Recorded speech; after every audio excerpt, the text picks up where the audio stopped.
Hey everyone, welcome back. Today we're going to answer a common question when making animations in Roblox Studio. R15 or R6? Which one is better for animation?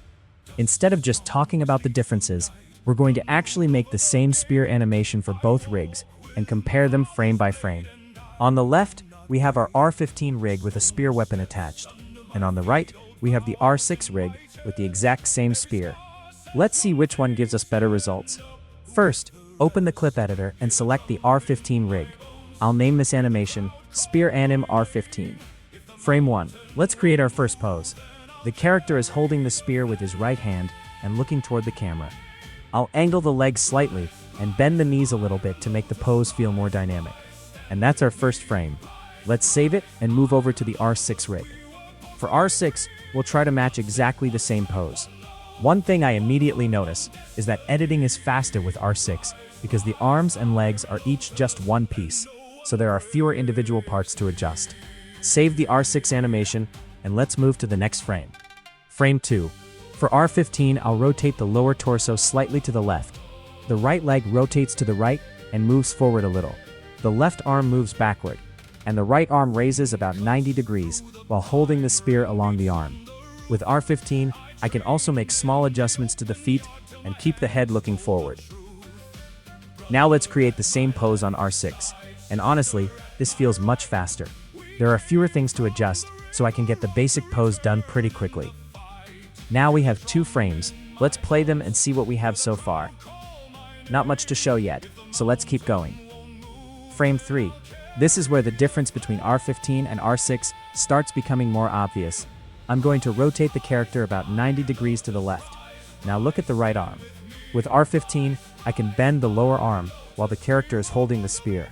That extra joint creates a much more natural angle, and I think it gives the animation more of a feeling of force when the character raises the spear. With R6, we simply don't have that extra joint. Even if we create almost the same pose, we don't get quite the same feeling. Frame 4. For the next frame, the character uses his left leg to rotate his body to the left while raising the spear. At this angle, the R15 and R6 poses look pretty similar. I also want the character to rotate around the left leg, so I'll update the torso position while keeping the left foot roughly in the same place. It doesn't have to be perfectly precise, just get it close enough to make the movement feel natural. Frame 5. Now the character rotates back. I'm bending the right arm about 90 degrees. This is where R6 starts giving us a problem. Because R6 doesn't have a separate lower arm, we can't perfectly match this pose. We basically have to choose which part we want to match, the upper arm or the lower arm. I'm going to match the lower right arm because that gives us the correct spear angle. But as you can see, the downside is that the right arm is now completely off from the body. This is one of the biggest differences between the 2 rigs. R15 gives us more control, while R6 sometimes forces us to compromise.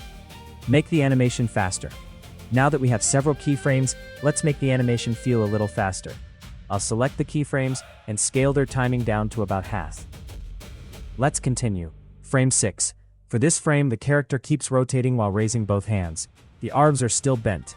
And look at the R15 version. It matches my animation reference image really well. Because we have separate upper and lower arms, we can create the exact shape that we want. For R6, I need to spend a little more time tweaking the arm angles to get something close. It still works, but it's definitely more limited. Frame 7. Now I'll rotate the upper torso downward. The legs should be straight.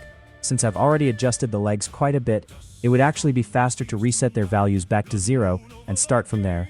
So I'll reset them and make the adjustments again. I'll do the same thing with the left arm. And now let's rotate the spear. One useful tip here, sometimes you should switch between global and local transform modes. On my setup, I can use Command+L on Mac or Control+L on Windows to switch between them. This can make rotating parts much easier, especially when the character is already rotated. And I think we have enough frames now to really feel the animation. We can keep adding the remaining frames using the same process. The goal isn't to make every single frame absolutely perfect.